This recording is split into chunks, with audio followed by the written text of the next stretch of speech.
Part 2 की शुरुआत वहीं से होती है जहाँ पिछला पार्ट खत्म हुआ था। रात तक जब हेइन नहीं आती तो ह्योनवो अपने ऑफिस चला जाता है जहाँ वो अपने डिवोर्स पेपर्स को तैयार करता है और वो देख ही रहा था तभी उसे फोन पर हेइन का मैसेज आता है जिसमें उसने ह्योनवो को फैमिली रूम में आने के लिए कहा था, जिसे देख ह्योनवो को बिल्कुल भी अच्छा नहीं लगता। पर फिर भी वो हेइन के घर चला आता है जहाँ हमें पता चलता है कि ह्योनवो तो घर जमाई बनकर ही होंग फैमिली में रहता है। उसके बाद हम मिलते हैं हेइन के फैमिली मेंबर से। इसमें है क्वीन ग्रुप के चेयरमैन मिस्टर होंग, चेयरमैन का बेटा बॉमजुन जो कि हेइन के डैड हैं, हेइन की मॉम स्योनहा, हेइन का एक भाई है सुचियोल जिसकी वाइफ है दाहाई, ग्रैंडपा की एक गर्लफ्रेंड भी है जिनका नाम है स्योली, इनकी एक आंट है जिनका नाम है बॉमजा जो फिलहाल तो जेल में है, जिनके बारे में हमें आगे पता चलेगा। ह्योनवो के लेट आने की वजह से हेइन की मॉम उसे कुछ बातें सुनाती है तो ह्योनवो ने सॉरी कहता है। सुचोल था क्वीन मार्ट का सीईओ जहाँ उसने कुछ गड़बड़ी कर दी थी तो वो ह्योनवो को मैटर क्लियर अप करने के लिए कहता है। ह्योनवो उसे कहता है कि क्वीन मार्ट की प्रॉब्लम सॉल्व करना मेरा काम नहीं है, पर सुचोल कहता है कि मेरे लॉयर से ये काम नहीं होगा, इसलिए तुम्हें ये करना पड़ेगा। क्या तुम्हें कोई प्रॉब्लम है? ह्योनवो इससे पहले कुछ कहने जाए हेइन की मॉम उसे कह देती है कि हाँ कहने में कितनी दिक्कत होती है तुम्हें। अब ह्योनवो और क्या कहता वो हाँ कह देता है, जिससे हमें समझ आता है कि हेइन की पूरी फैमिली उस पर हुक्म चलाती है, पर हेइन उसके लिए स्टैंड नहीं लेती। देन हेइन की मॉम उन दोनों से कहती है कि हम लोग चाहते हैं कि तुम दोनों बेबी प्लानिंग शुरू करो जिससे पब्लिक तुम दोनों के बारे में गॉसिप करना बंद करे, और बच्चे के आने के बाद ह्योनवो तुम 2 साल के लिए बॉस्टन जाओगे अपना एमबीए डिग्री कंप्लीट करने के लिए। इस पे ह्योनवो कहता है कि मैंने कहा है ना मुझे एमबीए करने में कोई इंटरेस्ट नहीं है। इस पर हेइन की मॉम कहती है कि और मैंने भी कहा था कि तुम क्या करोगे और क्या नहीं ये डिसाइड तुम्हें करने की जरूरत नहीं है। अब उनकी बहस को देखते हुए इनके डैड कहते हैं कि मैं सुबिन से मई महीने में मिलना चाहूंगा। जो सुन सब लोग पूछते हैं कि ये सुबिन कौन है। इस पर हेइन के डैड बताते हैं कि मेरी ग्रैंड डॉटर यानी हेइन और ह्योनवो की बेटी होंग सुबिन। जो सुन ह्योनवो पूछता है कि होंग सुबिन क्यों, बेक सुबिन क्यों नहीं। जो सुन हेइन के डैड उससे कहते हैं कि क्या तुम नहीं चाहते कि मेरी ग्रैंड डॉटर को उसकी मॉम का सरनेम मिले, हमें ये पैट्रियार्चल सिस्टम को फॉलो करने की जरूरत नहीं है, पापा का सरनेम यूज करना काफी ओल्ड फैशन है। ये सब सुन ह्योनवो अब उन्हें क्या ही कहता, चुपचाप उनकी बातें सुन लेता है। इस पर भी हेइन ह्योनवो के सपोर्ट में कुछ भी नहीं कहती, जिससे ह्योनवो उससे काफी डिसअपॉइंट होता है। इसीलिए अपने रूम में जाते हुए ह्योनवो हेइन को रोकते हुए कहता है कि हमें बात करनी होगी। हेइन कहती हाँ बोलो। ह्योनवो कहता है कि क्या हमें बेबी प्लानिंग करना चाहिए हमारे बीच जो कुछ भी चल रहा है इसके बावजूद भी, और मुझे अकेले अब्रॉड भी जाना पड़ेगा। हेइन कहती हाँ इसमें क्या हुआ, अच्छी तो बात है, कहीं तुम ये तो नहीं चाहती कि मैं भी तुम्हारे साथ अब्रॉड चलूं। ह्योनवो कहता है बिल्कुल नहीं। हेइन कहती हाँ तो बस अपने हिस्से का काम करो फिर अब्रॉड चले जाना, हमारे बच्चे का ध्यान रखने के लिए हम किसी और को हायर कर लेंगे, सिंपल और अच्छा आइडिया तो है। जिसने ह्योनवो कहता है कि क्या तुम थोड़ी सी भी सीरियस हो, तुम सच में बच्चा चाहती हो। हेइन कहती हाँ अगर जरूरत पड़ी तो। ये सब सुन ह्योनवो को तो और ज्यादा गुस्सा आ रहा था, वो कुछ कहने जाता है इससे पहले हेइन को एक कॉल आ जाता है इसमें वो अपने और ह्योनवो के बारे में एक अच्छा सा आर्टिकल पब्लिश करने को कहती है, स्पेशली ह्योनवो के बारे में अच्छे से लिखने के लिए कहती है कि वो सियोल नेशनल यूनिवर्सिटी से पढ़ा है जहाँ की लॉ स्कूल का वो बेस्ट लॉयर है। ये बात अगेन ह्योनवो को पसंद नहीं आती तो वो उसे कहता है कि तुम ये इंटरव्यूज करना बंद करो, मैं इन इंटरव्यूज से थक चुका हूँ, अगर तुम्हें इतना ही इंटरव्यू देने का मन करता है तो अकेले करो। हेइन कहती है अकेले कैसे करूँ, हमारी शादी के बारे में ही सारे इंटरव्यूज होते हैं। तो ह्योनवो कहता है कि तुम खुद उन्हें मेरे बारे में सब बता देना, जो मन में आएगा बता देना, हम दोनों कितना प्यार करते हैं एक दूसरे से, हैप्पीली मैरिड हैं, वैसे भी तो सब झूठ है क्या फर्क पड़ता है। ये बोलकर वो गुस्से में घर से निकल जाता है और हेइन बस चुपचाप खड़ी रहती है। अभी उसे फिर से कॉल आता है, इसमें हेइन कहती है कि उनके कौन से फोटोज को पब्लिश करना है वो मैं तुम्हें बताऊंगी। इधर ह्योनवो तो गुस्से में चलकर ही घर से बाहर निकल जाता है। इधर हेइन का भाई सुचियोल गार्डन में घूम रहा था, तभी हेइन आकर उसे खींचकर एक टपली मारती है। सुचियोल पूछता है कि तुम मुझे मार क्यों रही हो। हेइन कहती है कि तुम्हारी हिम्मत कैसे हुई मेरे हस्बैंड को ऑर्डर करने की। ये बोलकर उसे मारने के लिए उसकी ओर बढ़ने लगती है। वहीं सुचियोल तो डर के मारे पीछे भागने लगता है तो हेइन उसकी थोड़ी पिटाई कर देती है, उससे वार्न करती है कि फ्यूचर में ह्योनवो को कभी ऑर्डर देने के बारे में मत सोचना, या अगर कभी तुमने उसे डिसरेस्पेक्ट किया तो याद रखना मुझसे बुरा और कोई नहीं होगा। सुचियोल डर के मारे उसकी बात मान जाता है तो हेइन यहाँ से जाने लगती है, जिसे देख सुचियोल कहता है कि तुम खुद तो उसे इतना बुली किया करती हो और मुझ पे गुस्सा उतार रही हो, तुम एक नंबर की साइकोपैथ हो। जो सुन हेइन रुक जाती है पर उसके पीछे मुड़ने से पहले ही सुचियोल उसे सॉरी कहकर भाग जाता है। तो इधर हम ह्योनवो को देखते हैं जो अपने फ्रेंड यांग के साथ ड्रिंक करने के लिए बैठ गया था। यांग उसे समझाते हुए कहता है कि हम सब चाहते हैं कि तुम हेइन को डिवोर्स देने से पहले एक और बार अच्छे से सोच लो। ह्योनवो अपना सर नीचे किया हुआ था, जिसे देख यांग पूछता है कि क्या तुम रो रहे हो। ह्योनवो तो स्माइल करने लगता है और कहता है कि मैं जब ड्रिंक करता हूँ तो और ज्यादा क्यूट लगता हूँ, और उसने कहा था कि मेरी क्यूटनेस मेरी सबसे पावरफुल वेपन है। यांग पूछता है किसने कहा था।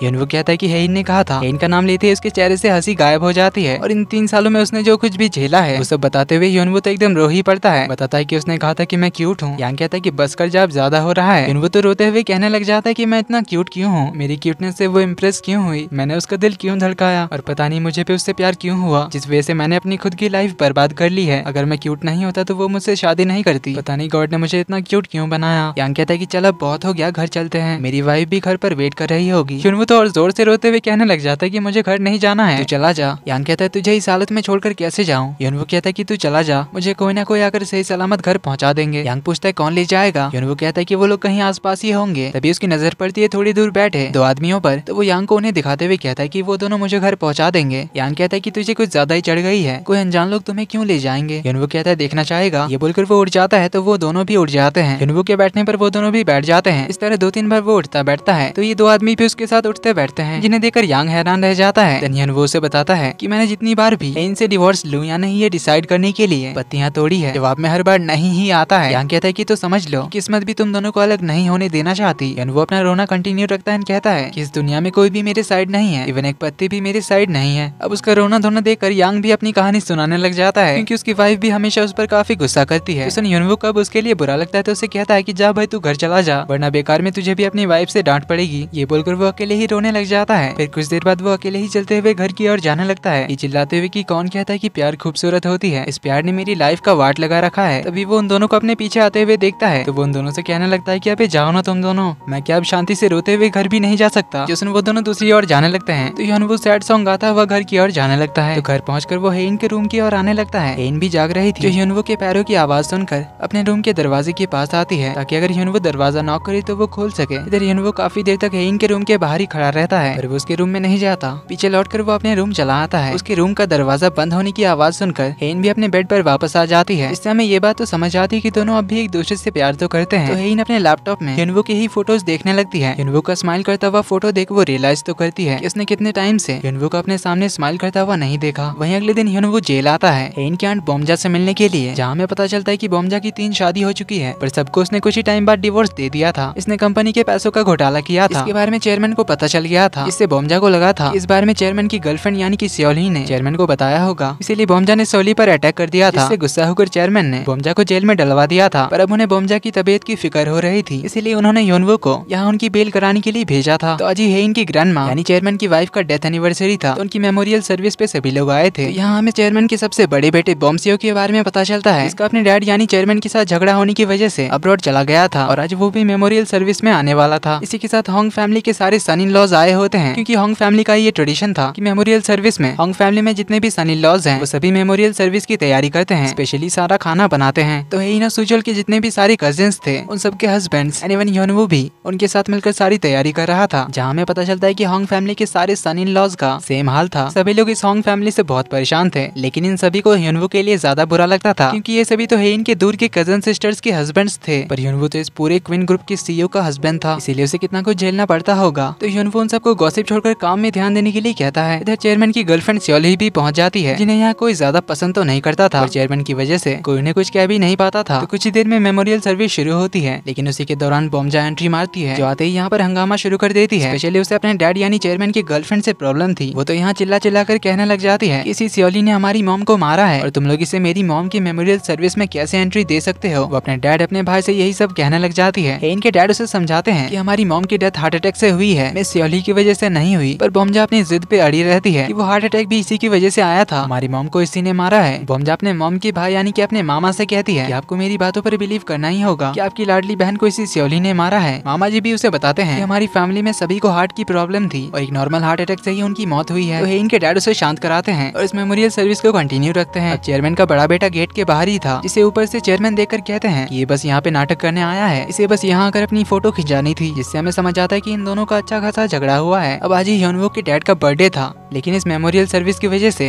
होंग फैमिली के किसी भी दामाद को इस घर से बाहर जाने का अलाउड ही नहीं था, जिस वजह से यूनवू को यहीं पे रहना पड़ता है। डायरेक्टर जो करके कोई पुराना एम्प्लॉय था, जिन्होंने अचानक से रिजाइन कर दिया था। इनके डैड को उन पर डाउट था कि ऐसे अचानक से उनका रिजाइन करना काफी सस्पिशियस है, इसलिए वो यूनवू को उनके बारे में पता करने के लिए कहता है और कहता है कि अगर उसने किसी भी तरह से हमारी फैमिली को धोखा दिया है तो उसकी हालत बहुत बुरी होगी, क्योंकि मुझे धोखा देने वाले को मैं सिर्फ पनिशमेंट नहीं देता बल्कि उन्हें बर्बाद कर देता हूँ। यूनवू कहता है कि उन्होंने इतने सालों से आपकी कंपनी में काम किया है, उन्हें इतना बुरा ट्रीट करना अच्छा नहीं होगा। जोसन हेन के डैड जो गुस्से से उसे देखते हैं, यूनवू तो डर ही जाता है। डैड उसे कहते हैं कि इसके जरिए मैं एक एग्जांपल देना चाहता हूँ कि जो भी मेरे खिलाफ, मेरी फैमिली के खिलाफ, उसका हाल क्या होगा। जोसन यूनवू तो और ज्यादा डर जाता है, क्योंकि वो तो इनकी बेटी को डिवोर्स देने के बारे में सोच रहा था। तो अगर कहीं इन्हें इनको डिवोर्स देने के बारे में पता चला तो ये यूनवू की क्या हालत करेंगे। यही सब सोचकर यूनवू तो और ज्यादा डरने लग जाता है। और इसी के साथ पार्ट 2 का एंड यहीं पर होता है। तो अब यूनवू आगे क्या करेगा देखेंगे अगले पार्ट में। वीडियो पसंद आई तो वीडियो को लाइक कर देना, चैनल पर पहली बार आए तो do subscribe and hit the bell icon. जल्दी ही मिलते हैं अगले पार्ट में, तब तक के लिए take care and bye bye.